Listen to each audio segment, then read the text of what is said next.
দেশের ক্রিকেটে বর্তমানে আলোচনার বড় একটা অংশ জুড়ে রয়েছে কোচ চন্ডিকা হাথুরুসিংহে প্রসঙ্গ। আসন্ন ভারত সফরে লঙ্কান এই কোচকে পাবে কিনা টাইগাররা তা নিয়েও আছে ধোঁয়াশা। হাথুরুসিংহে কোনো সময় বাংলাদেশে কোনো উপকারে আসেনি। আমি তাকে নিয়ে কিন্তু আপনারাই রিপোর্ট করেছেন, আমি অনেক কথা বলেছি এবং আমি এটাও বলেছি যে হাথুরুসিংহে এই দেশে ভালো করতে আসে না, এই দেশে ক্ষতি করবে। কারণ একরোখা লোক, তারই আছে, সে এমন বড় কোচ না। যদি এত বড় কোচ হইতো অনেস্টলি তার প্রতি তার প্রতি সম্মান রেখেও বলছি, তাহলে তো তোমাকে অস্ট্রেলিয়া রাখতো বা ইংল্যান্ড নিত বা নিউজিল্যান্ড তোমাকে কোচ বানাতো বা পাকিস্তান তোমাকে কোচ কেন নেয়নি? Because you don't belong to that status.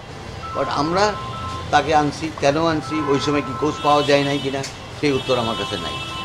But আমি মনে করি হাথুরুসিংহে মাস্ট গো। এটা এইভাবে বলাটা ঠিক না। এখানে বোর্ড ডাইরেক্টর, যে বোর্ড সভাপতি আছেন, এটা ডিসিশন নিবে যে কোন কোচকে কোথায় রাখবে।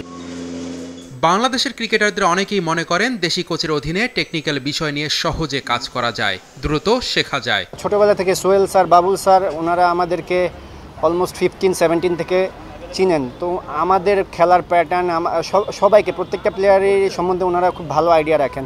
তো ওনাদের ইম্প্যাক্ট অনেক বেশি। পাকিস্তান বাংলাদেশ সিরিজ চলাকালীন হাথুরুর ভবিষ্যৎ কি হতে পারে তার একটা ধারণা দিয়েছিলেন বোর্ড সভাপতি। হাথুরুসিংহের ব্যাপারে আলাপ হয়েছে আমাদের, কর্তা হয়ে আপনি যে কোনো ডিসিশন নিতে পারেন, বাট আমাদের চিন্তা করতে হবে অন্য জিনিস যাতে ডিস্টার্ব না করি।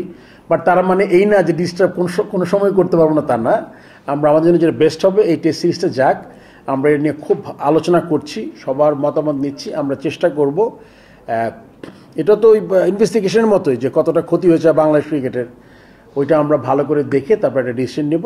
আমরা শিওর কিছু একটা দেখতে পারবেন হয়তো নিয়ার ফিউচারে। 250-টিরও বেশি ডিজাইন অপশন নিয়ে ওয়ালটন স্মার্ট ফ্রিজ, বোঝে আপনার প্রয়োজন।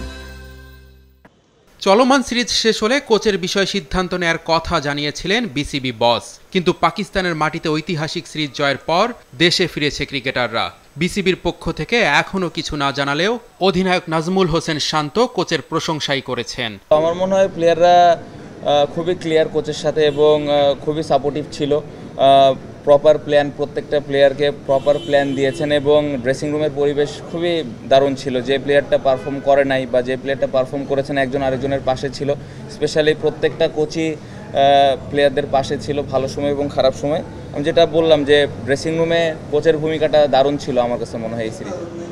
কোচ ভালো না খারাপ সেই মূল্যায়নটা 1-2টা সিরিজ দিয়ে নয়, দীর্ঘদিনের কাজের ভিত্তিতেই করা উচিত বলে মনে করেন নাজমুল আবেদিন ফাহিম। একটা কোচকে মূল্যায়ন করতে হবে তার লম্বা সময়ের যে কাজ, সেই কাজের উপর ভিত্তি করে মূল্যায়ন করতে হবে।